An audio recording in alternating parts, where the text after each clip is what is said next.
Welcome, everyone. I am going to call this meeting to order. I'm told that the regular YouTube channel that we use is not working. And so you took down the YouTube channel, so I can't say it.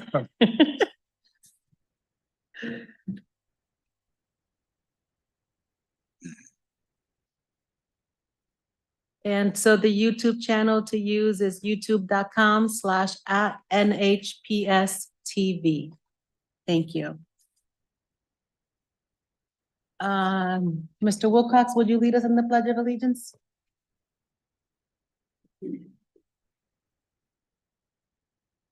Pledge allegiance to the flag of the United States of America, and to the republic which stands one nation under God, indivisible, with liberty and justice for all.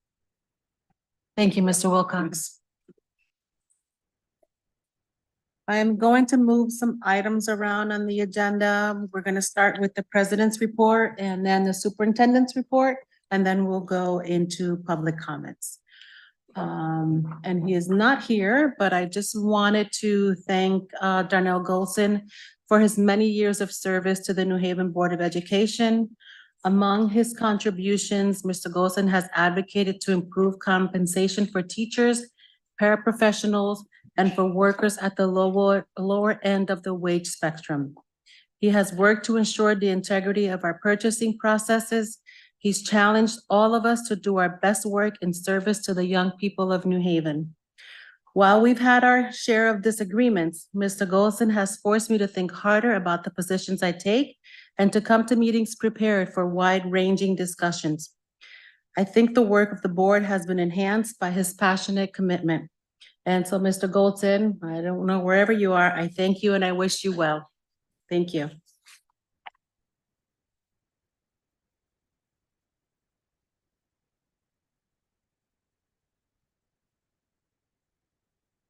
And with that, we'll move on to the superintendent's report. Thank you so much. Good evening, everybody. I also would like to start my superintendent's report by acknowledging Mr. Darnell Golson on behalf of the entire New Haven Public Schools. Upon being inducted as a member of the board back in January of 1995 and serving for the last 8 years, we really want to thank Mr. Golson for the numerous hours that he has invested in serving the community. At one point, Mr. Golson served as the chair of the FNO committee, later on moving to become president of the Board of Education. And during that time, we want to highlight the fact that it was Mr. Golson who elevated the level of transparency by ensuring that we were doing due justice through the procurement process. So we are very grateful to him, again, for making sure that not only was it being applied through operations, but also to all other contracting that is done with the Board of Education. So for that, we are very grateful. And I want to say that I have always appreciated the lens that Mr. Golson brings. We all have different lived experiences, and it's through that lived experiences that we looked at things through different lenses. And to look at a situation, it is important to consider all aspects of a situation. So for that, I am grateful to Mr. Golson. So Mr. Golson, wherever you are, if you're listening, we are very grateful for the 8 years of service. Thank you. On the second item that I have, I also want to express my gratitude to the Hill House School Planning and Management team for the participation in the principal selection process. I know that my team has been working with you, and you have worked very tirelessly, and you have dedicated countless hours to ensure that members of the Hill House community, including staff, students, families, and community members, voices were heard in the principal search process. I was informed that now there are 3 of your recommendations that have been moved to my level. So I will be now looking to schedule interviews with those individuals that you have recommended. I look forward to learning more about your 3 recommendations, and I hope to, based on those interviews, make a decision so that we can bring a new leader to Hill House as soon as possible. So again, SPMT, very grateful for the hours that you have dedicated to the process. And with that, I conclude my update. Thank you, Dr. Negron. We'll move on to the public comments portion of the meeting. Dr. White and Dr. Joyner. Oh, Dr. Benitez? Yes. Oh, boy. Hello, Abby. Oh, can you hear me? I'm so sorry. I just We can hear you. can't. Thank you very much. I'm sorry that I couldn't talk before. I wanted to talk on behalf of Mr. Golson, and for some reason I couldn't connect well. Before we move on, I just wanted to say that I had the great experience of working as a staff member for the New Haven Public Schools while Mr. Golson was a board member. And although I found it very challenging at times, he actually helped me see things differently and make me very much prepare well when I presented things to the board. So I have to say that even though sometimes we may disagree, he was someone that I will always remember as someone who made me grow as a professional and as a community member. Thank you. Sorry. Thank you, Dr. Benitez. Okay, and we'll move on to public comment. Dr. White and Dr. Joyner? Yes, for public comment, we're asking that you keep your comments to 3 minutes. When your time is up, I will say time, and you should complete your sentence. We also ask that you treat these issues the way that you would want them treated if you were on this side or in the district. In other words, doing to others as you would have them doing to you. Thank you. And Dr. White, I'm ready. And I have my timer. Our first speaker is Denise Roman. Denise Roman.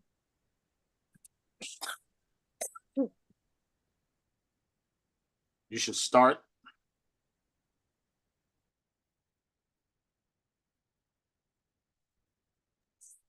Thank you. I'd like to invite any other members of the local 3429 to come stand with me, please.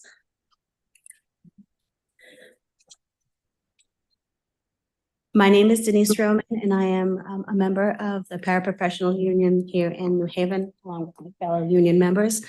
I have before me a petition.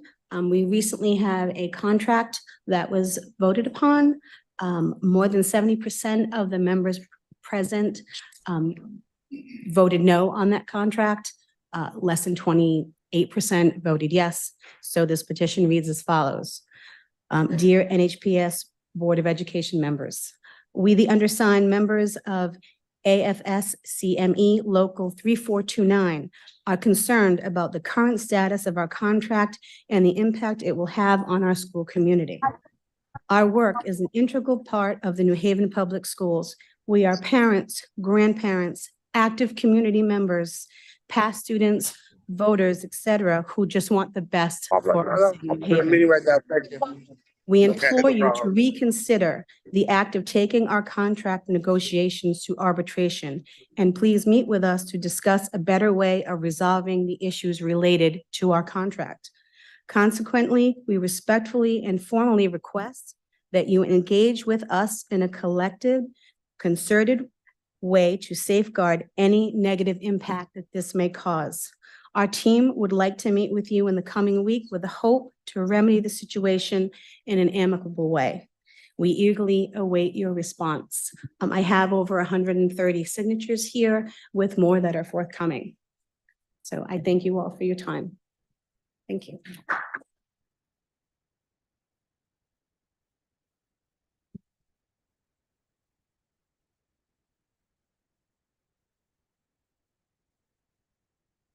Our next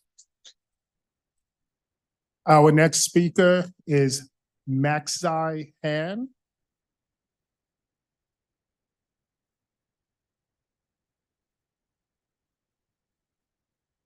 And that'll be followed by Rosie Hampson. If the next person wants to come stand over here to be ready to go.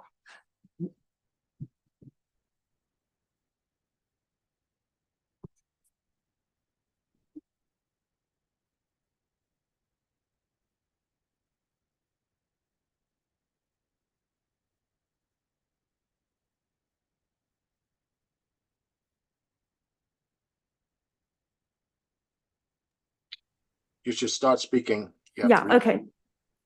Good evening, everyone. My name is Nancy Han. I am a sophomore at Wilbercross High School and a member of New Haven Climate Movement. At the start of this month, New Haven Climate Movement members went to 8 high schools in New Haven to speak to students about our campaign to pressure you, the Board of Ed, to allocate $300,000 to hire 3 new climate staff, a climate education coordinator, a sustainability coordinator, and an energy coordinator. Hundreds of high school students and dozens of teachers showed their support by signing our petition banners and writing messages about how climate change scares them. The start of this month also marked the beginning of Universal Human Rights Month. While it is important to celebrate the progress made since the Universal Declaration of Human Rights was ratified 75 years ago, it is apparent from what I see on our banners that much more needs to be done. One student wrote, "We all know that climate change and its dangers, but no one does anything about it." Other students wrote about wildfires, increased frequency and severity of coastal storms, rising global temperatures, rising ocean levels, species going extinct, and much more. Students should be worried. Climate change is threatening their human rights, and it's not just global headlines and global issues. It's about issues here in New Haven, issues in our school system threatening the human rights of our residents and our students. With regard to the school district's transportation system, it's about the 5,242 tons of carbon dioxide emissions that New Haven Public School diesel-powered school buses spew out per year.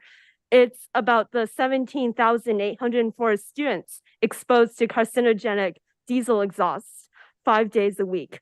It's about New Haven's low-income families and families of color bearing the brunt of the 7th highest asthma rates in America. These problems are urgent, and it follows that urgent problems need to be addressed with a sense of urgency. One of our priorities is to push for the electrification of school buses. We know that the Board of Education is considering applying for an EPA electric school bus grant, but approval has not been granted yet. As the application deadline is coming up, we urge the BOE to seize this opportunity as a way of working towards the goal of electrifying all school buses by 2030.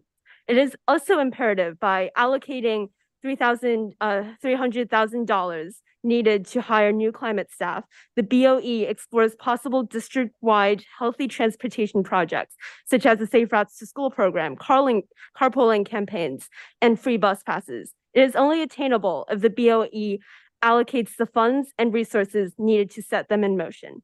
We trust that the BOE, in consideration of the well-being of students that it serves and the communities it operates in, as well as the contributions to the global climate, actively responds to our demands. Thank you for your time.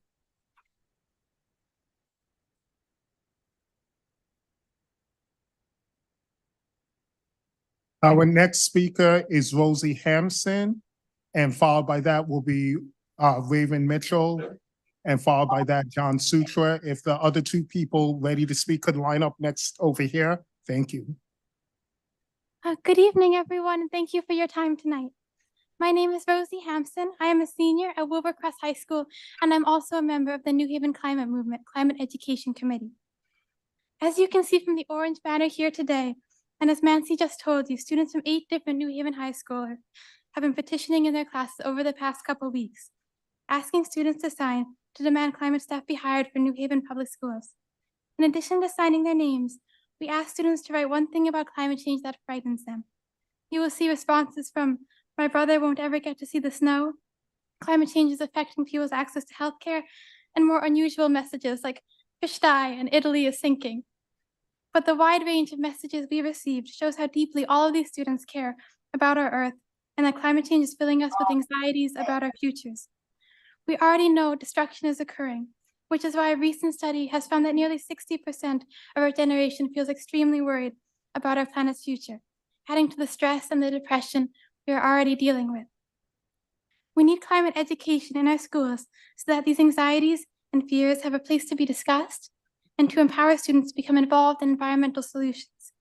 As the generation inheriting the Earth, we have a right to know the science and the impacts of climate change and what can be done to stop the destruction. This is why we ask for a climate education coordinator to be hired who will ensure that all students have access to this knowledge and empowerment. We also need a sustainability coordinator who will implement projects such as waste mitigation strategies and provide healthy transportation options. Regarding transportation, students should not have to breathe air filled with diesel fumes that cause respiratory issues and worsen the risk of serious diseases like cancer for them and for the underserved communities who are disproportionately affected by air pollution. Lastly, we need an energy coordinator who can oversee the efficiency of energy systems in our schools to ensure that they are not relying upon the burning of vast amounts of fossil fuels. The students of New Haven Public Schools demand the hiring of these 3 staff members for climate education, sustainability projects, and energy efficiency. Yesterday was International Human Rights Day, which is closely tied to the impacts of the climate crisis. While locally here in New Haven, we have not faced any of the human rights crises which are devastating communities in developing countries worldwide, this theme still resonates with our youth. We have the right to learn about and understand the climate crisis through access to climate education. We have the right to breathe clean air free from diesel fumes and to ensure that low-income communities and communities of color in New Haven do not disproportionately bear the brunt of our air pollution. And we all have the right to a healthy future free from the destruction caused by fossil fuel-powered energy systems. Please take action to ensure that these rights are realities for the children of New Haven. Thank you for your time.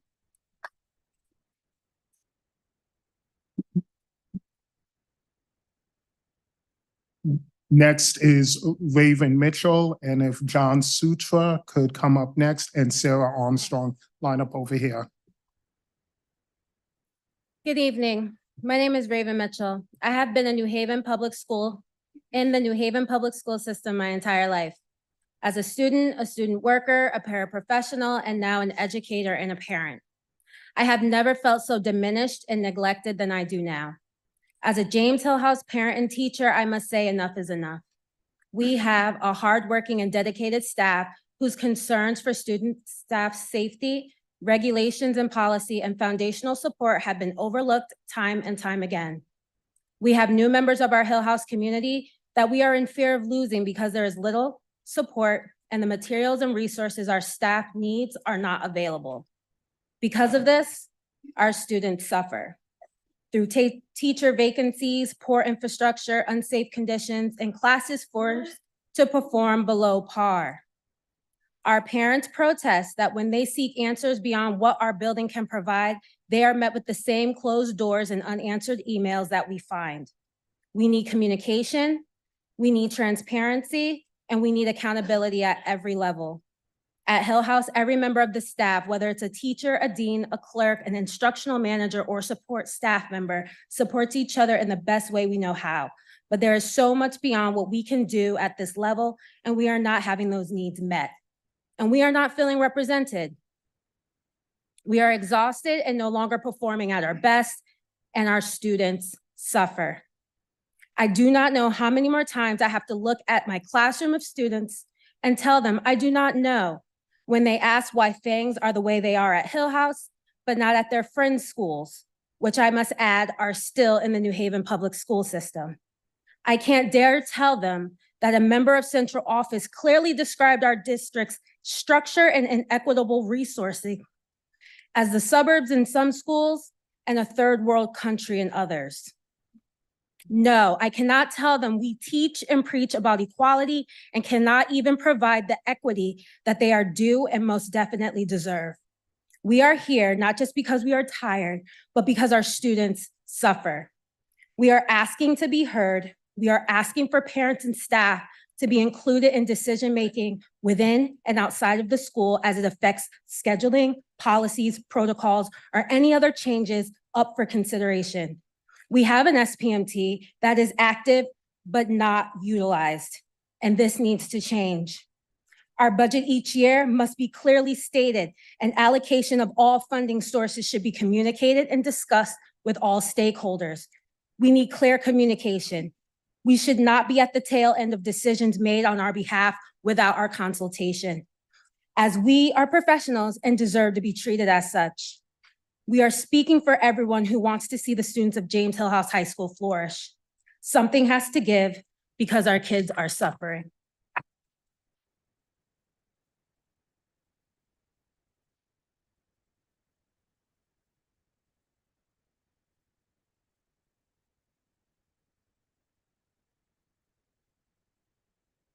John Spencer. And next is Sarah Armstrong after that, and Miss Yanamine, followed by Ms. Meineke, if they can line up. Hello, my name is John Saxa, him, and I'm a second-year history teacher at James Hillhouse High School. So throughout my first year at Hillhouse, it was the teachers and students that gave me the greatest reasons to stay, as the former have offered me exponentially more support than I've otherwise gotten from administrative teams who seem to have been swamped with arranging matters for principals that either soon left or are currently in interim. Our counselors are overburdened to the point of being unable to adequately provide support for our student population.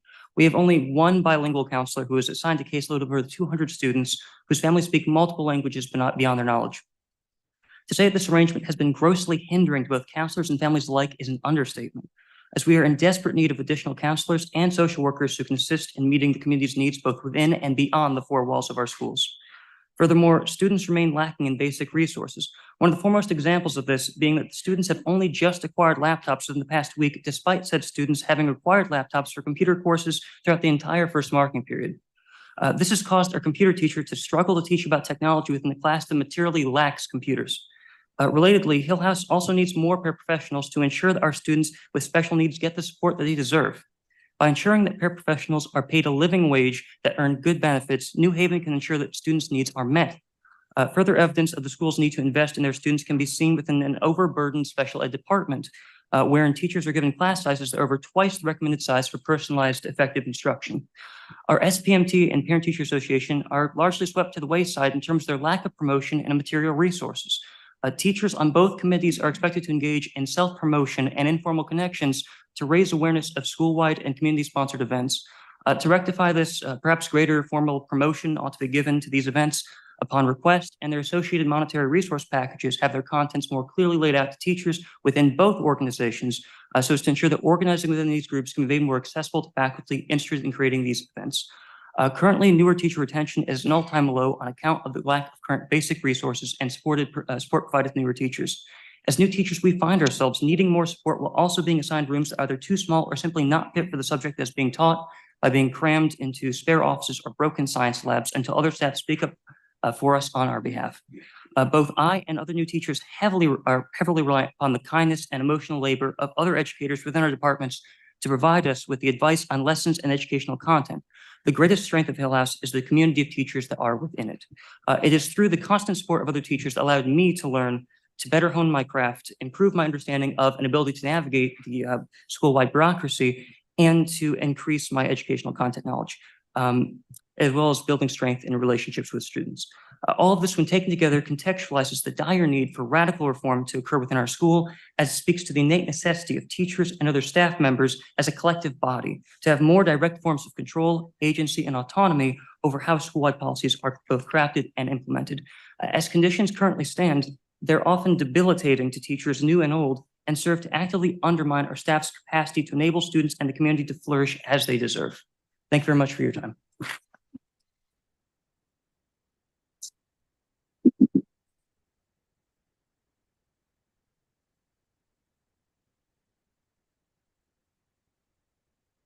You should Good start. evening. I'm Sarah Armstrong, parent of a Hill House senior, as well as 2 NHPS graduates. I have to say, I find it heartbreaking that I have to stand here before the BOE today in solidarity with Hill House students, families, and teachers to plead with you to pay close attention to the happenings at Hill House and urge those of you with power to give Hill House students and teachers the care and attention they so deserve. Hill House is the second largest high school in New Haven. While we know there are challenges across the whole system, it is the clear perception by those of us, students included, in the Hill House community that Hill House has not been given the same care and attention as other schools. This is not simply a current school year issue, but an ongoing one for years.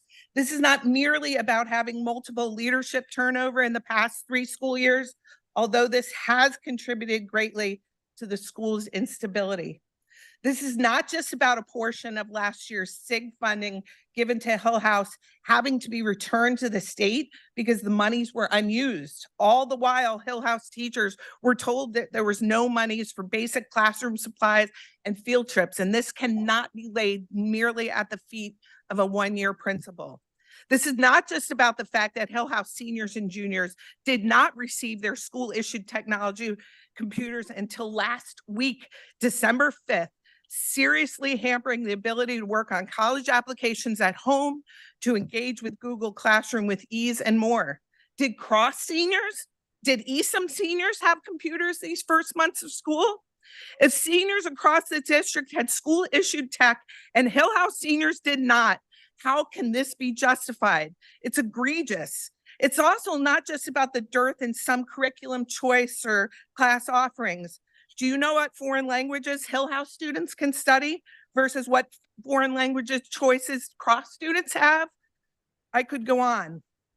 Our children has had some amazingly hardworking and caring teachers at Hill House.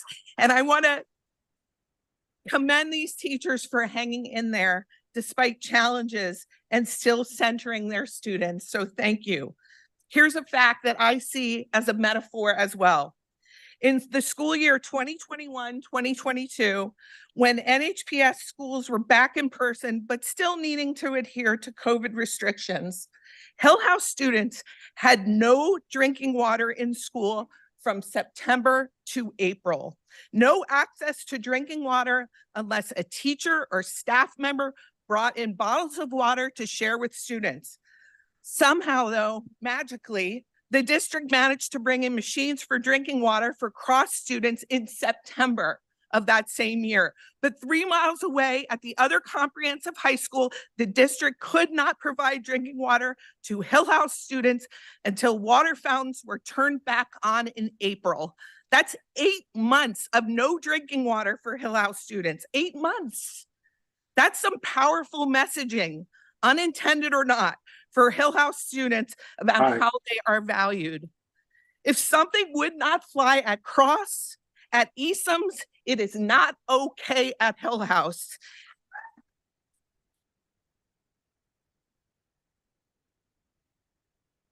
If there are things that go on at Hill House that are not good enough or acceptable for your child, your grandchild, your niece, your nephew, it is not good enough for any child.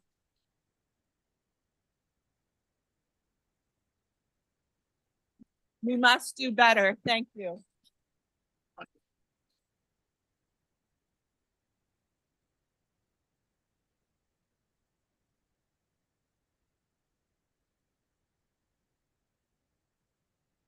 Good evening, board members. My name is Haruki Kubera Yonamine, and I am a school counselor at Hill House High School. As you can see, there are a lot of people here tonight who care about Hill House and are advocating for our voices to be heard. We want the best for our entire school community, our students, their families, and our staff. My focus tonight will be to speak to you all regarding the importance and urgency in improving and increasing the support we need at Hill House for our multilingual learners. In the 3 years I've been the school counselor for multilingual learners, I have watched the population outgrow the support we have available to them. In the 2020-2021 school year, my first year as an educator and working at Hill House, We ended the year with 216 multilingual learners. This number has increased to 266 and is growing. Just in the past month, I have received 34 new students from around the world. Multilingual learners currently make up 23% of the student population at Hill House. Together, they speak 17 languages and represent over 23 different countries. As large and diverse as this group is, tonight might be the first time some of you are hearing this data, and that in itself is a problem. Hill House's demographics have changed over the years. About 46% of our student population identify as Hispanic Latino, 47% as African American or Black, close to 4% as Asian, and close to 5% as white. It is imperative that we address the needs of our diverse school community. New Haven is a sanctuary city, and we need to ensure that we have sanctuary schools, schools that are inclusive and equipped with diverse staff. We need professional development regarding cultural competency, as well as useful strategies and resources to support multilingual learners and newcomers in and out of the classroom. We need to be innovative and creative in our outreach and involvement within the community. We need to work on providing our students and their families with opportunities to learn useful skills that will help them transition, deal with the culture shock, and assimilate to life in the city of New Haven.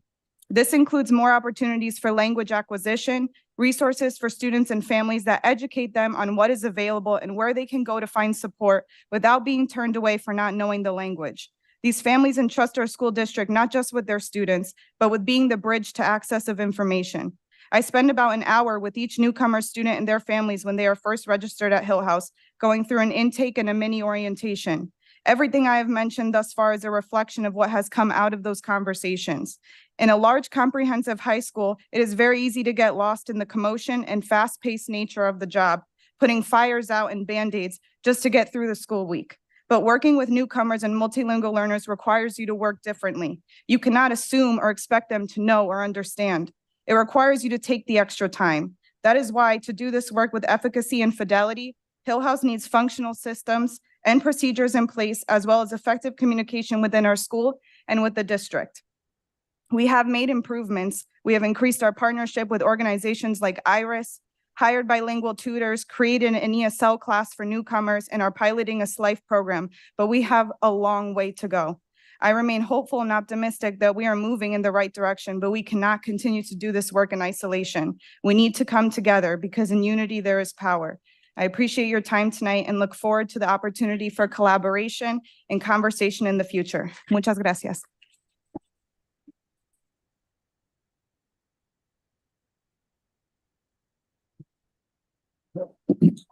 Carolyn Meineke, and if Suki C. and Karen Tam and Paul Wazel can line up for next, thank you. Good evening, board members. My name is Caroline Meineke, and I'm a math teacher at Hill House High School. I'm also coach of math team, advisor to the National Honor Society, and head of the School Culture and Climate Committee of our SPMT. I want to briefly speak about the importance of Hill House having equitable resources and staffing. This is my 5th year at Hill House, and there have been plenty of times where I witnessed inequitable access to resources in comparison to other schools across the district. The math department has been understaffed for the past 2 years. We understand that staff shortage is an issue across the nation and that this is not an issue that can be resolved overnight. But this means we need to be innovative at the school and district level on how we address the deficit in math education and support in the meantime. We need to make sure there's a plan in place to strategically retain and support the teachers we have now. School-wide, the solutions that have been given previously are all short-term. One example is the dissolving of classes due to vacancies. This results in more strain on the current teachers. Personally, I am at capacity with 125 students. I primarily teach 9th graders, and we know a large amount of 9th graders are coming to us with a deficit in math. Having every class at capacity with no co-teachers or paraprofessionals makes it difficult to differentiate for all 25 students' needs. As educators, we all want to make sure our students are receiving the most support and the best education we can provide them with. We appreciate your time tonight, and I hope this is the beginning of more open and honest conversation about where we are as a school and the opportunity for a positive change. Thank you.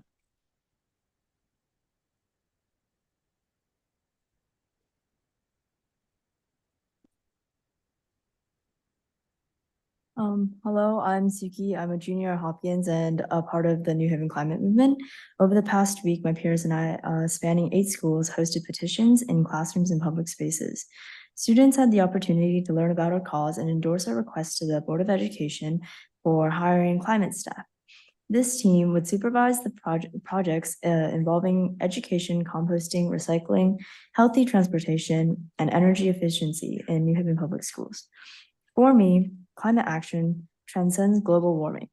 It is a genuine social issue, social justice concern, sorry. While the immediate impacts may not be as pronounced in the United States, it remains a permanent human rights issue everywhere else.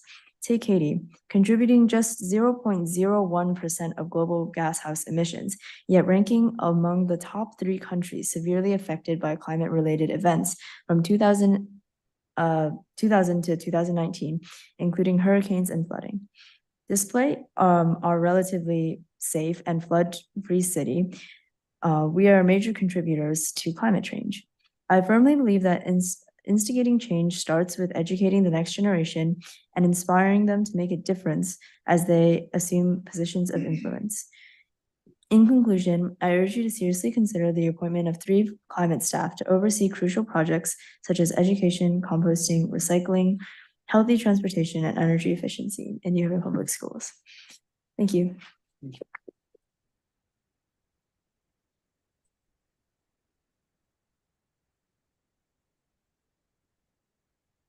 Hello, my name is Karen Tan, and I am a senior at Wilbercross, and I'm speaking with the New Haven Climate Movement.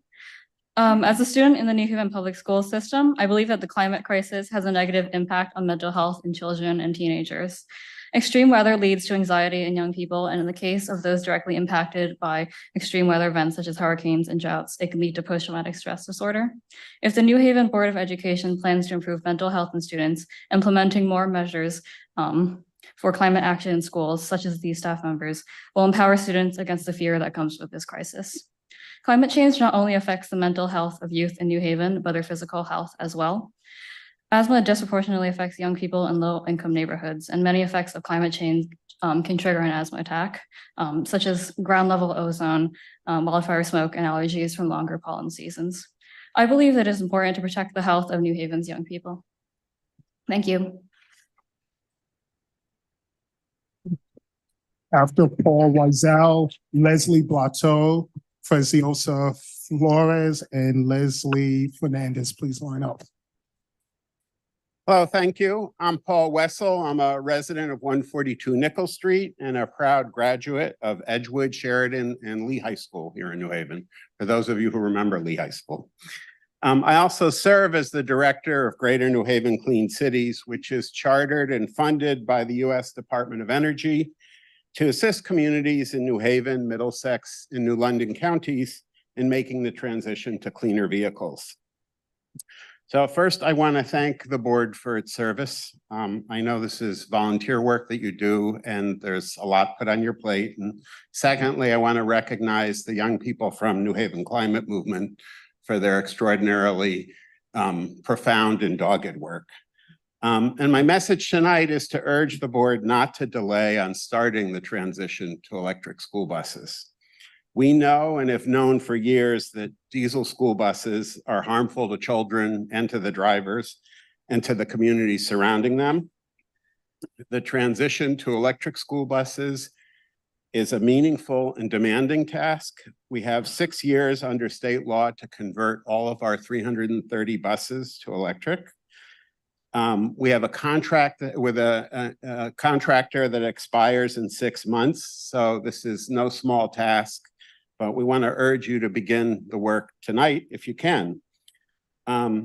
Acquisition of electric buses and their charging infrastructure is currently pretty much 100% subsidized by the federal government. We don't know how long that's going to last. We don't know what's going to happen next November. So there's a real urgency to moving forward. New Haven has missed 2 rounds of electric school bus funding, and the next deadline, as some of the students here said today, is only 7 weeks away. We've learned from First Student, who's the current contractor here in New Haven, DATCO, another major bus company, ACES, and Connecticut's vocational and technical educational school system, that the acquisition of the buses is actually the easiest part of the puzzle. Figuring out the charging infrastructure and maintenance of the charging infrastructure, routing to conform with the range, and driver training all require experience and capacity, which New Haven has historically, and for good reason, relied on outside expertise for. The incumbent contractor for a student is well poised to win funding in this round of funding, and it has also expressed a willingness to allocate some of the funding that they expect to receive in the next month or so towards New Haven school buses in this spring. So accordingly, we urge the Board of Education to vote tonight to empower its chair to sign off on its recognition that the next round of clean school bus funding is being pursued.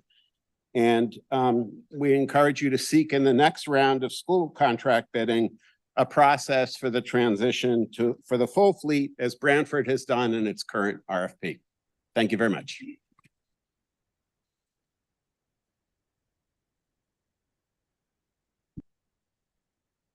Good evening. My name is Leslie Blateau. I'm a New Haven teacher and parent, and I'm the president of the New Haven Federation of Teachers. I want to first say thank you to those of us who are here tonight. New Haven climate movement activists, union siblings and paraprofessional local 3429, and the many members of the James Hillhouse School community. I'm a social studies teacher, so I feel compelled to note that the civic engagement we see tonight is a sign of a healthy democracy. We should welcome this level of engagement. When people show up, it means we care. Look around this room. Let the record show that we care. Let's keep this momentum going. Tonight, I would like to address the need for healing and capacity building in New Haven Public Schools. Capacity building. I recognize that a tutoring proposal is back on the agenda for approval tonight. I have reservations about using ESSER money in this way, and here's why. Last year, NHPS chose to downsize teaching staff at Wexler Grant, and this year we're proposing spending $175,000 of grant money to hire 5 full-time tutors to work with students at Wexler Grant. The issue is not prioritizing the needs of Wexler Grant students. In fact, they deserve so much more. Full-time librarian, fully funded after-school arts programs, a school that's safe, welcoming, and well-maintained. We know that's what they need. The issue is that we're going to spend close to $200,000 to work with students this year, and then next year, how will our overall system have improved? How will we have demonstrated capacity building to ensure our teachers and paras have the professional support to also be trained in Orton Gillingham and meet the needs of our struggling readers, not just this year, but in the years to come? This proposal is a missed opportunity to invest and build capacity in our dedicated teachers and paras. And it's frustrating to see our paras still without a contract, still making poverty wages, and the decision makers want to outsource the work of our educators. Healing. You're hearing from the Hillhouse community tonight about unmet needs that are impacting relationship building, engagement, teaching, and learning. So please listen to these compassionate educators and community members. They care deeply for their school. And let us learn from these comments and recognize that our work must be rooted in healing. How can we make academic gains that so many feel pressured to make if our students and staff are letting us know they don't feel safe at school? Progress isn't always linear. Sometimes to go forward, we have to pause. We got to circle up. We got to listen to the people most impacted by the problem. Listen to and include the voices of teachers, staff, students, and community as we craft solutions moving forward. Hillhouse needs our compassion and our collective wisdom right now. Hillhouse needs resources and support so they can heal. Please prioritize our Hillhouse community in the coming weeks and months and help our school heal. Thank you.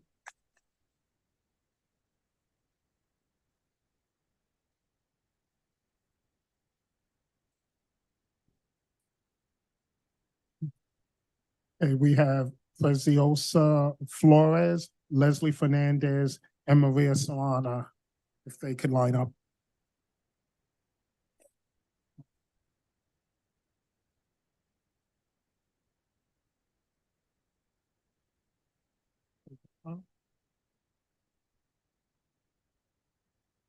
Okay. Oh, yes, Ms. Swan, you could go ahead.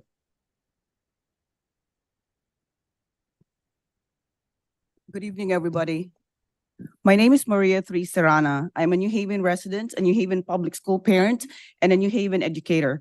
I began working for a district in 2015, 2016, and in January 2021 up to the present as a long-term substitute, a paraeducator, and a fifth grade teacher under the DSAP. I'm completing my master's in teaching with certification to teach elementary school at Sacred Heart University and working as a long-term substitute teacher in science in Wilbercross High School. I speak to support the appeal of the local 3429 union members to reconsider the decision to bring the matter of the contract agreement to arbitration. I strongly believe that an arbitration would seriously undermine the rights and interests of paraeducators and subsequently cause long-term harm to our students, families, and communities. It appears that union members have not been given the opportunity to meaningfully engage and fully participate in defining the terms in the contract that members had been asked to sign. The crucial role of paraeducators in the success of our students' education cannot be overemphasized, particularly those who have served the district for several years. They provide support to teachers burdened with what studies show are less than ideal class size of more than 20. Add in the impact of the pandemic resulting in most of our students falling at least 2 grade levels behind in reading and math, as well as in socio-emotional skills. The work assistant teachers provide are more important than ever. There are paraeducators who have been working in our district for more than 50 years who have no pension and crumbs for pay. To make matters worse, we are told that if we are not happy with how much we are paid, that we should just find another job. I am hoping that administrators and policymakers with substantial knowledge and experience in what goes on in the classroom recognize that our pool of paraeducators is one of the best places to recruit, train, and certify teachers to fill in the more than 60 teaching positions that our district still needs. When I first worked as long-term substitute teacher in New Haven, I greatly benefited from the lobbying mentorship the veteran paraeducators generously accorded me, specifically Mrs. Rosalind Lobo at Conti West and Ms. Barbara Williams then at Quinnipiac Elementary School. The things I learned from them on effective classroom management and student engagement are not inferior to what I learned in graduate school. If we paid our paraeducators properly, they would not have to work 2 to 3 jobs just to merely survive. If we paid our paraeducators the living wage, they would be able to spend time after school pursuing higher education and become the teachers that we are in dire need of. And yes, we need to pay our teachers more too. On September 19, 2023, the Hartford Courant reported that according to federal poverty level, a metric with roots going back 60 years, a family of 4 is impoverished this year if it earns $30,000 or less. Our paraeducators are living impoverished lives. It is a moral imperative for those in the position of higher authority to do something about this grave injustice. Those who say that paraeducators don't deserve a living wage of more than $30,000 should work as a paraeducator for a day, and they should try self-contained special education classrooms. Our teachers are not mere devices like the electronics that our children use for their learning that can just be replaced. When a veteran educator leaves the school, the community crumbles. We lose a friend, a colleague, a familiar face that contributes to making our school a safe place for our children. Please, we implore you, work with our Paraeducators Union. Allow us the rightful space for a meaningful and full participation in defining the terms of our contract, which is the very foundation of our democracy. To quote our Superintendent, Dr. Marilyn Negron, we must work together as a community, better serve our children, our families, our communities. Paraeducators deserve dignity and respect to better serve the needs of our children. Thank you.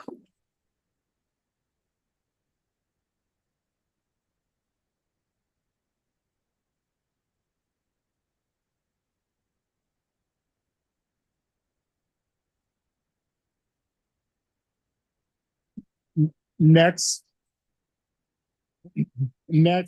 unfortunately, I can't make out the first name. Ackerman is the last name, followed by Kevin Barbaro and Rebecca Mickelson.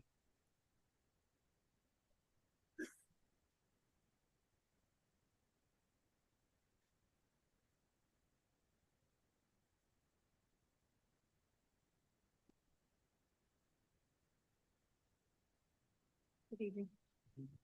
Good evening. My name is Marie Ackerman, and I'm a paraprofessional at Worthington Hooker School in New Haven. I first want to tell you, Hill House people, that I am an alumni of Hill House High School. I was born and educated in the New Haven public school system. And I thank the Board of Ed for this opportunity for us to come here to speak to you this evening. When I first started at Worthington Hooker School 29 years ago, we were called teachers' aides. Then we became paraprofessionals. Then we became instructional assistants, and now we're paraeducators. All in the same role, kids first is my motto. Okay.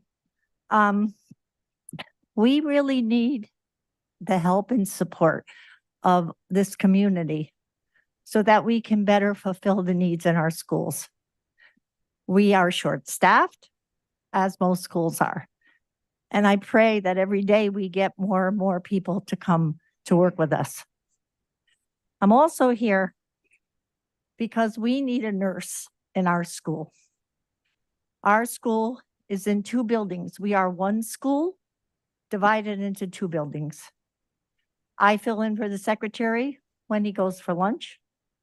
And I brought just a week amount of requests from students who come into the office with specific medical needs. Bloody noses, fevers, Band-Aids, cuts, bruises, banged heads at recess, all kinds of things. To get the nurse to come over to our school sometimes, she's busy. She has type 1 diabetes students that she has to attend to. We have a lot of students on inhalers in our school. So does the upper school. So I'm asking that you would think about making sure that we have proper medical attention in our school. Thank you very much.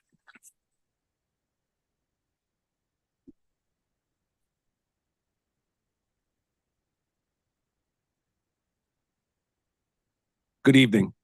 My name is Kevin Barbero. I have taught English at James Hillhouse High School for 18 years and have taught for 19 overall. When I'm not teaching about literature, argument, and literary devices, I teach my kids that an agentive outlook is the foundation of successful people. One's agentive choices to study, to show up, to be on time, to take challenging courses can overcome the greatest barriers to success. To be agentive is to believe that you control what happens in your daily life. The opposite view is a scenic attitude, the belief that other people and non-human forces like fate, luck, and karma control us. Too many leaders, however, have taken a scenic outlook when they talk of Hillhouse's biggest problems, saying these problems are, to quote them verbatim, too big to fix. We are asked tonight to focus on key issues. I have chosen safety, protocols, and accountability. Tonight, I argue that Hillhouse is not safe for students because it is not safe for teachers and staff. It is not safe because for too long, we have taken a scenic approach to discipline, to cutting class, to chronic hall walkers, and to students who threaten teachers. When I first arrived here in 2006, New Haven Public Schools had a motto, kids first. I urge the Board of Education and Hillhouse's leadership to acknowledge and remedy the following. It is not putting kids first when we allow 30 students to congregate in the hallways in one location long after the bell has rung. It is not putting kids first when our kids are not swept out of stairwells and are merely told to move along. Only for those with the power to clear out halls shirk the responsibility of holding these kids accountable. It is not putting kids first when kids who post disgusting assaults with skateboards perpetrated against their fellow students on Instagram fight clubs then roam our halls the next day, unabated and unafraid of consequences. Those who can and should make change do not have any right to say to us, these problems are too big to fix. When we ignore our students' rights to a safe building, we are not raising doctors, lawyers, entrepreneurs, and teachers. When we ignore the problems that are too big to fix, we are not raising academics. We are not raising academics when we allow kids to run up and down the halls unfettered by the fear of being caught, screaming, kicking doors during class. We are not putting kids first when we ignore students who threaten staff with explicit threats of bodily harm and vulgar language. And I'm going to spare your ears tonight from the most vile words that we hear every day. We are in fact raising kids who become adults who think these behaviors are acceptable. I challenge every adult here who has the power to make real and lasting change to admit that we have been chained to the shadows of our scenic view of discipline. The problem is too big to fix. This is a fixed mindset. In my classroom, we believe in the growth mindset. But to paraphrase my still favorite episode of Sesame Street, I believe in the power of yet. I believe that we do have the ability to be agents of change, but we cannot wait for leadership to make changes any longer. I am asking you, the Board of Ed, to help Hill House and listen to the teachers here tonight, to support staff, to students and families. We have provided solutions in email after email, in Monday meeting after Monday meeting. It is time to stop asking, what do you want to see change? And we need to start demanding that our leaders implement the very hard task of implementing change. Help Hill House leaders free our school from the cultural cancer, the scenic attitude that we cannot clear our halls during class, of the fixed mindsets that discipline is too big to fix, so that once again, we can truly become home of the academics. We are advocates for immediate change, not complainers. And we will continue to do so until drastic and lasting change comes to Hill House. Thank you.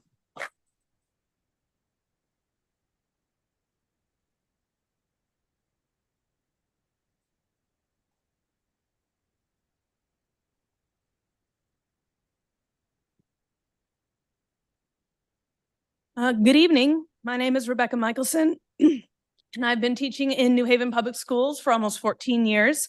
I teach art at Dr. Reginald Mayo Early Childhood School, where I have been since fall of 2016.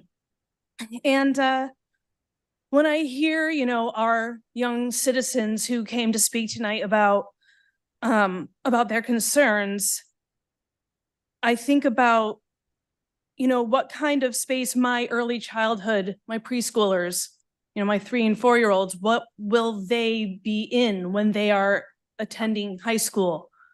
When maybe their parents and teachers sitting here in a Board of Ed as adults, in 18 years. On my microcosmic level, currently my students do not have enough space to access adequate outdoor play. And when they do, it's not designed to accommodate the extreme weather that is experienced everywhere, but especially in the heat of summer, in an urban area, and, urban heat deserts. We know that these are the things that are happening. They don't have enough shade. They can't all get outside and just play freely without concern of adverse health effects, like talking about high incidence of asthma and things like this that were mentioned earlier. Independent play outdoors is foundational to autonomy and environmental stewardship for all students, not just my preschoolers. Preschoolers are not the only ones who need outdoor recess social time. And autonomy is integral to physical and mental well-being, and we have heard testimony to concerns of both of those things tonight. Also integral to that autonomy is a city that allows them to move independently. If we want conscientious thinkers and decision makers who will continue to care for our environments, let's make sure we keep the environmental education central throughout our curricula, so that maybe my students can grow up to become adults that no longer have to talk about the kind of issues we're talking about tonight. And they can be the kind of citizens and informed adults that can be the leaders and support the leaders who will run things in such a manner that we don't have to worry about the disparities between what's happening at Hill House and what's happening at Cross, what's happened in the suburbs versus what's happened in the cities. Because there's absolutely no reason for these problems to, I remember being a kid, learning about 50 simple things kids can do to save the planet. When I was, 7, I got that book and I felt real good about myself. And as an adult, I'm like, why are 7-year-olds saving the planet? It's not the consumer. It's not a 7-year-old consumer who's just trying to make their way. When there are adults who are giving us limited choices, it's a bit nonsense. So hopefully we can get things going so that my current 3-year-olds can be 13-year-olds and 23-year-olds and such, and make this a space where, we don't have to have such heated, frightened conversations. So thank you very much.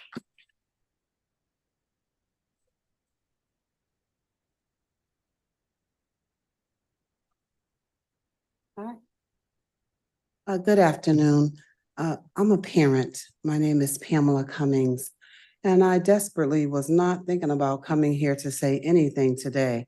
But when I received that message from, I believe it's Christine, I'm not sure who that person is, never met her. But I felt it a need to come down and speak on the behalf of my daughter and other people who are going to Hill House High School. I've heard some dire things concerning the students at Hill House, and I know that every word is true. But there are many students there who just want to get an education. There are several students there who just want to learn and move on with their lives and go to college. And some of them are afraid, and some of them are afraid to get friends because they don't know if those friends are going to turn on them and things of that nature. That's one aspect of school life. But concerning Hill House, that's what I'm specifically talking about. I believe that we can fix the problem with Hill House and with other schools like it. When you walk into Hill House, it kind of reminds you of Lean on Me. Remember that movie? It kind of reminds you of that, seriously.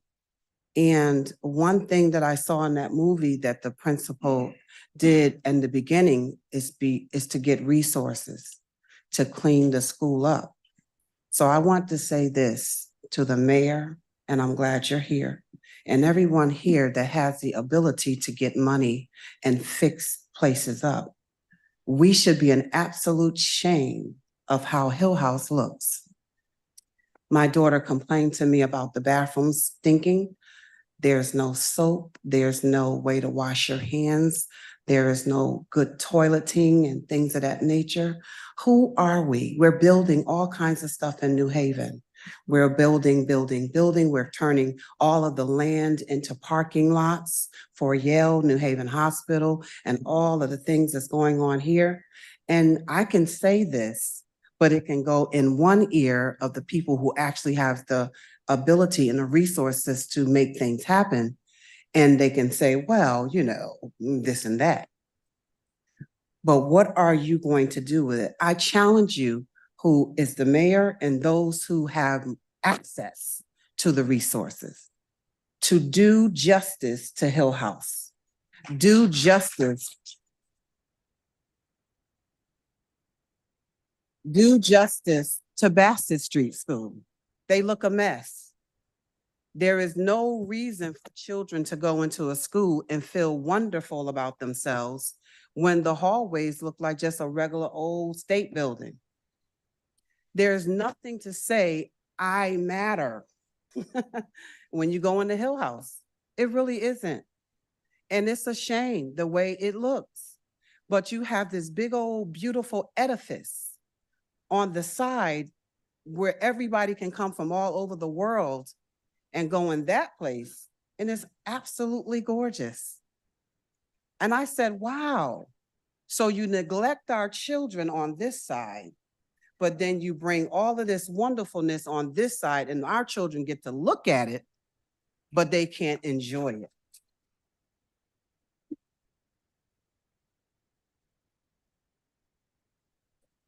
I'm not upset. We are used to this kind of thing, but we shouldn't be. And everybody in here knows the truth about what I'm saying. What are you going to do about it? That's the thing. So I challenged the mayor, who just won another term, right? To do something about Hill House, fix it up, make it look just as beautiful as the other places on the other side of the road. There's a lot of places that have been fixed up. I don't know the names of the school.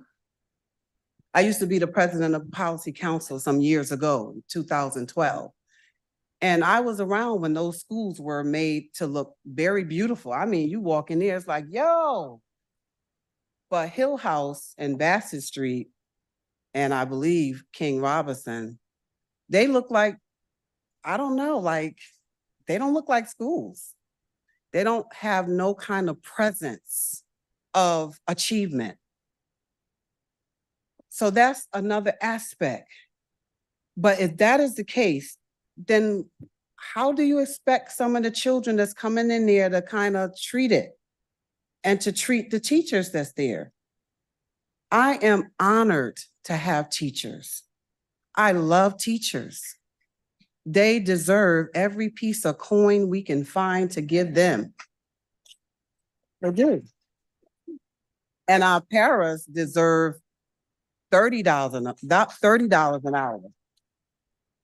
I mean, at one point, we didn't even have to have a degree to teach because we just taught and we taught well.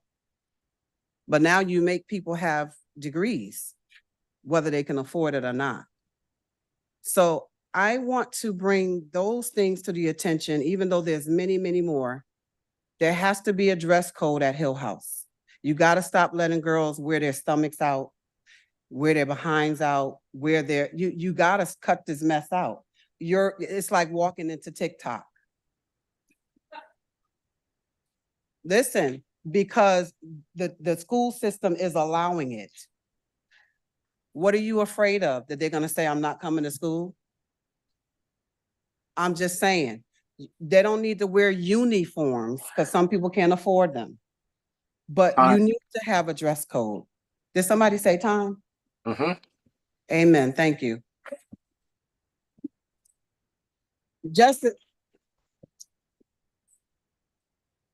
I'm gonna be obedient, but just this last point. If you heard anything that I said, then construction should start immediately.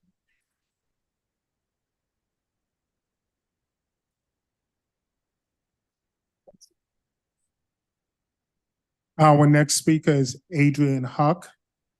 Adrian Huck, they may speak. Thank you. Good evening, Board of Education members, and thank you so much to the folks that have spoken before me in defense of better services at Hill House High School. My name is Adrian Huck, and I'm an organizer with the New Haven Climate Movement and a New Haven Public Schools alum. I'm also the youth coordinator for the Climate Health Education Project and leader of the Climate Justice Schools Initiative. Yesterday was International Human Rights Day, and we are here to affirm that the climate crisis is a threat to human rights. The UN says that, quote, climate change is one of the greatest threats to human rights of our generation, posing a serious risk to the fundamental rights of life, health, food, and an adequate standard of living of individuals and communities across the world, end quote. Other factors such as water, culture, housing, education, and property are all at risk because of climate change. Climate impacts like sea level rise, hotter temperatures, and extreme weather events will seriously impact the lives of the most vulnerable. This includes poor people, women, children, people of color, Indigenous people, and people living in the global South. The next 80 years will have the potential to be devastating to the well-being of the planet and its inhabitants, with drought and food shortage being two of the most pressing problems. Poor people will suffer the most as a result. Hotter, unstable climates will lead to increased violence, political instability, and governmental collapse around the world. Our ability to avert this dystopian future will heavily depend on what governments and institutions do today to avert this crisis. New Haven is not immune to these crises. In fact, the Climate Check risk rating for your BOE office at 54 Meadow Street earned a 100 out of 100 for storm risk and a 96 for flood risk. The property is projected to experience a yearly rainfall of 50 inches and 14 extreme storms in the year 2050. This property also has a 95% chance of a flood over 5 feet deep before 2050 and is projected to have 4 high tide flooding days per year by 2050. Today, several of our NHCM members and allies come to you to push for the BOE to hire climate staff so the district can play our part in making the district's operations more sustainable. We envision putting $300,000 towards the hiring of 3 new staff members to oversee climate education, energy efficiency, promotion of healthy transportation, and waste reduction initiatives in NHPS. Our high school students have put in hard work over the last month to get their banners done and signed at each of their schools to deliver you this bold statement that you cannot ignore. We demand to see that the BOE put staff towards your climate and sustainability goals so that this work can meaningfully move forward. Thank you.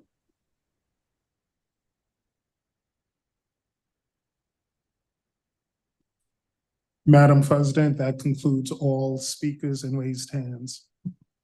Thank you, Dr. White and Dr. Joyner.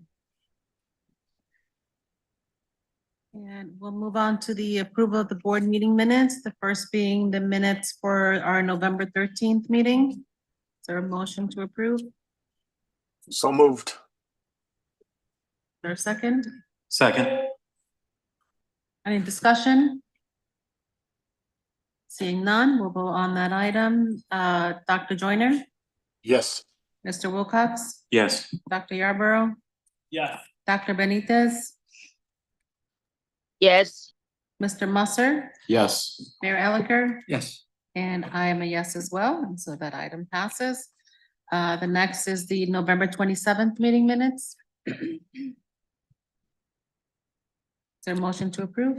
So Mr. moved. Wilcox? So moved. Second. Thank you, Mr. Wilcox. Dr. Joyner, any discussion?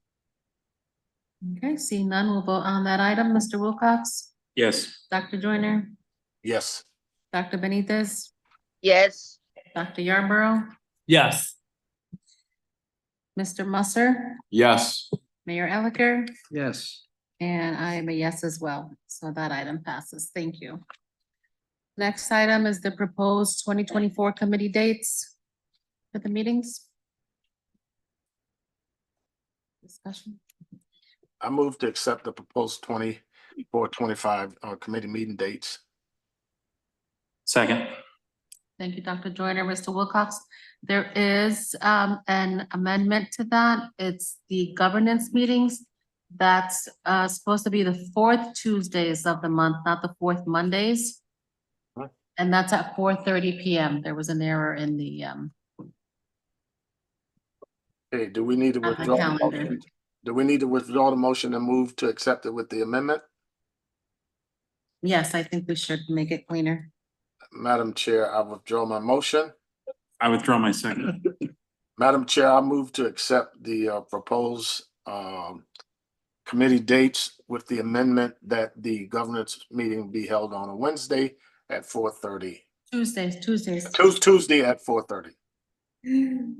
Thank you. Second. Thank you, Dr. Joyner. Mr. Wilcox, any discussion?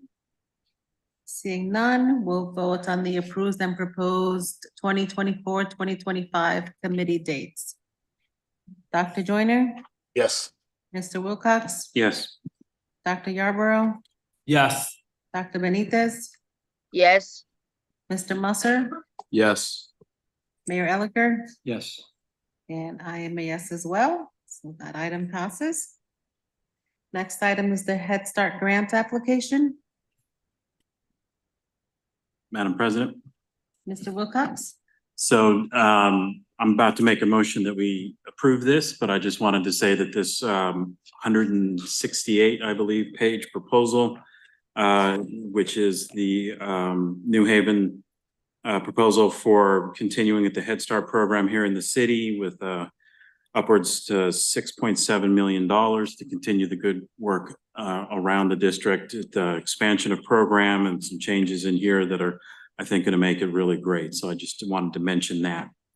And then I'll just say, I'll make the motion and I move that the board approves the submission of the district's Head Start grant and direct the Board of Education president to sign the attestation that says that the district can apply. Madam Chair, I second the motion. thank you, Dr. Joyner. Any discussion? Just that it was a well-written, well-conceptualized proposal. And I guess the next issue is the execution, but it was certainly well done and has highly qualified people in the proposal to do the work. Thank you, Dr. Joyner. Seeing no further discussion, we'll vote on the Head Start grant application. Mr. Wilcox, Yes. Dr. Joyner, Yes. Dr. Benitez, yes, Dr. Yarborough, Yes. Mr. Musser, Yes. Mayor Elicker, Yes. and I am a yes as well, and so that item passes. And the personnel report, Dr. Negron. Yes. I am hereby asking for approval of the personal report submitted to you. And before you approve, I just want to highlight that I do want to recognize one retirement that is listed. and that is for Elva Verdiel, Administrative Assistant, who is retiring on January 19th, 2024, after 25 years of service to the students and staff at Metropolitan Business Academy.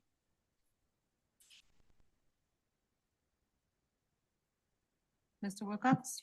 And Madam President, I move that we approve the action items of the superintendent's personnel report. Madam Chair, I second the motion. Thank you, Dr. Joyner. Any discussion? Okay, seeing none, we'll vote on the action items on the personnel report. Mr. Wilcox? Yes. Dr. Joyner? Yes. Dr. Yarborough? Yes. Dr. Benitez? yes, Mr. Musser? Yes. Mayor Elicker? Yes. And I am a yes as well, so that item passes. Dr. Madam Chair. Mhm. Also, a request for you, I know that we don't have another board meeting until January 8th, 2024. We continue to seek out for staff to fill vacancies. I'm hereby requesting board approval to continue to hire staff between now and the next board meeting, again, which is January 8th, 2024. Madam Chair, Dr. Joyner? I move to grant the superintendent the request to hire staff up until the meeting, the first meeting in January. I second, Any discussion? Mr. Wilcox? Yeah, question, and that's to what level of staff are we talking about? In the past, we've had this for, paraprofessionals, teachers, a variety of, but not principals or assistant principals, et cetera. So, No, exactly. That's what I am seeking. So any opportunity that we can get to find classroom teachers, paraprofessionals, those types of approvals. and then we'll have that reported back to us at the January 8th meeting of the, yes. Okay. Correct. Just clarifying that it's going as we've done in the past. So thank you. Thank you. Madam Chair, so that the motion is clear, Mhm. that language should be reflected in the motion. That we're granting the superintendent the opportunity to hire teachers, paraprofessionals, and Dr. Negron, what was the other? That's it, right? Yeah. Teachers who- Basically, we are exempting administrative positions from that. Okay, so all staff exempt and exempting administrators from that. I second, Thank you, Dr. Joyner and Dr. Benitez. Any further discussion? Seeing none, we will vote on that item. Dr. Joyner, Yes. Mr. Wilcox? Yes. Dr. Yarborough, Yes. Dr. Benitez, yes, Mr. Musser, Yes. Mayor Elicker, Yes. and I am a yes as well. And so that item passes. And we'll move on to finance and operations. Mr. Wilcox? All right, thank you very much. I'm gonna ask if anybody needs anything moved separately. Madam Chair, I would like to move one item. You're gonna pull one item, right? Mhm. Dr. Negron? I am hereby requesting to pull Amendment 8. Number 8 on your document. I just need to pull that until we're able to go back and have some further discussion. My intent is to bring it back again when we meet for our next board meeting. You mean agreement 8, Dr. Negron? Yes, agreement, I'm sorry, agreement number 8, amendment number 1, as listed in the document. All right, thank you. So we'll pull that one. I did want to make a comment on two others. Number one is I have to correct a amount in it's the for the special meeting that the FNL group had today, agreement number 2. It's listed that the original thing was $387,080. That was a typo. It was $38,080. The other two numbers are correct. But we do have to correct that. What a difference an extra 7 makes in the mix. The other thing I do just want to mention is that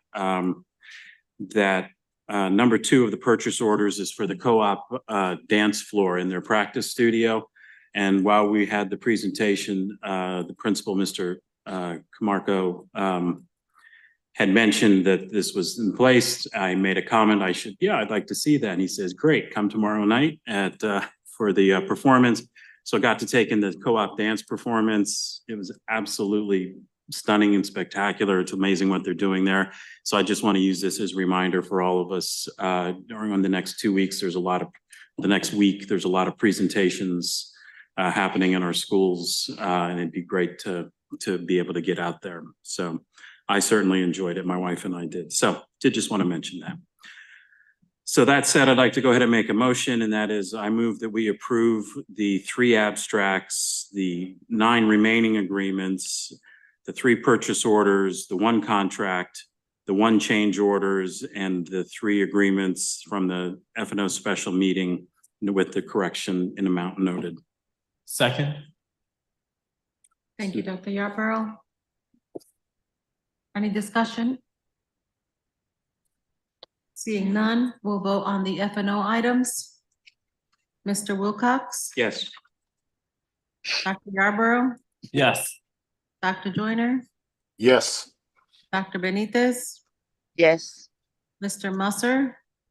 Yes. Mayor Elicker? Yes. And I am a yes as well, and so that item passes. And we'll move on to the students' report. No report at this time, thank you. Teaching and learning report, Dr. Joyner? We have a meeting scheduled for this Wednesday, but I'll make a brief comment about teaching and learning climate in the schools. It is so important. The first pillar of effective teaching and learning is a safe and orderly learning environment. And unfortunately, the institutions in and around schools, starting with the federal government and going to various other institutions across the country, have not functioned as well. And anything that happens in the family, government, the religious community impacts schools. And one of the speakers, I typically don't react to public comment, but I spent my first years at Hillhouse. My children graduated from there, nieces and nephews, family I can't even count. And when Hillhouse was run well, it was because the families, the students, and the leaders and teachers in that school were all united around a safe and orderly learning environment. I have full confidence in Dr. Negron's ability to reset the conditions in all of our schools that need that. What I would say to the community is that this problem is bigger than just the board and teachers. It is bigger because we're embedded in an environment that has never provided adequate resources for school systems that teach poor children. And if we're going to make a difference in this community, we're going to have to demand better conduct from everybody. And we can't allow a small group of people to undermine the right of teachers to teach and students to learn. I can't think of a single restaurant that you can go into and act up and be allowed to stay there. If you go to the movies and act up, you get put out. And certainly if you go to church and act up, you'll be ushered out of that church. You can be ushered in, you can be ushered out. And we cannot allow the kind of reprehensible behavior that occurs in some of our school spaces to continue. We have to protect the right of teachers to teach and every student to learn.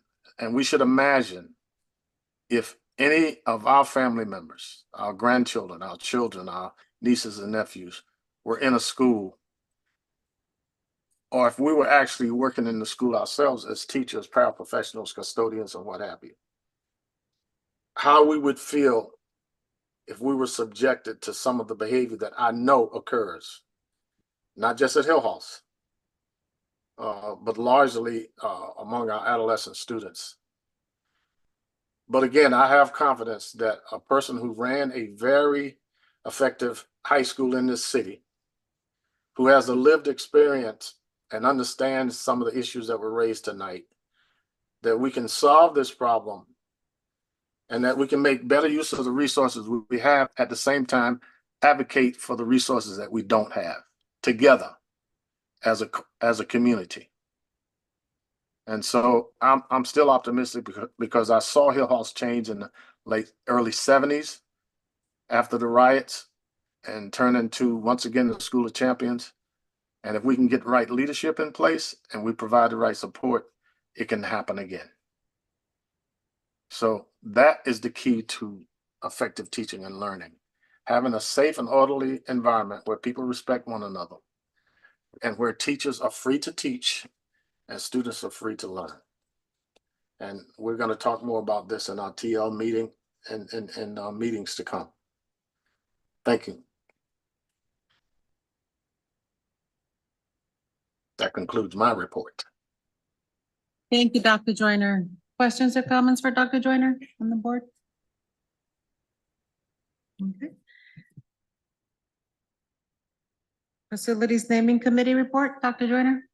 We have the technology set up in the district to begin the process to look at Ms. Pappas and Dr. Garris for being honored as, in Ms. Pappas's case, the Library Clemente, and in Dr. Garris's case, the foyer at Hill House. We have to have the building-based committee to set up to get the process rolling. So that I'm going to rely on the superintendent and her staff to empower a building site committee to get that going, because we do have the technology set up now to have people vote. And of course, the board has the final say, but that process is, and I'd like to thank Eric Schultz, and I'd like to thank our director of technology and the superintendent for their support in a pretty complicated process in terms of the technological aspects of it. So the ball is in your court, Dr. Negron. That concludes my Dr. report. Joyner. No, no for the No, we're report. good. Okay. I did my president's report at the beginning, but I just have just something really quick. Mr. Goldson did text me and wanted me, and I'm just gonna quote from his text. Please let everyone know that I enjoyed my service to this community. I appreciate the kind words and good luck on your mission to serve to the board.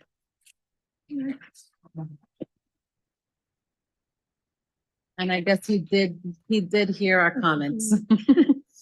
Head Start Committee report, Mr. Wilcox. I'll be brief. I just wanted to say thank you again to the groups that put together this giant proposal to keep Head Start in New Haven. Our next meeting is, I believe, next Thursday at 5 p.m. And Citywide School Building. Citywide School Building, one thing I do want to mention is that there is a report provided every month about capital projects, construction in the schools, school improvements, and ongoing issues. I invite everybody to take a look at that because it also has lists of where projects are and where projects, when they're held up or in projects or in design phases, et cetera. But it's worth taking a look at if you are interested in the facilities around the district. And Finance and Operations. Finally, Finance and Operations, in addition to all the action items, we did talk a bit about the beginnings of the budget process for next year. And we know that New Haven is underfunded compared to what other districts in the state are able to do to provide people and resources in their schools. So we are taking a look at we had a look at the budget process calendar, and that's posted on the site, the draft of where when things are going to be presented to the board, to the alders, to the community, et cetera. So that is posted there. The other thing I'll mention is that we did talk about a discussion calendar. As if you don't know, we try to have discussion items for the next few months there.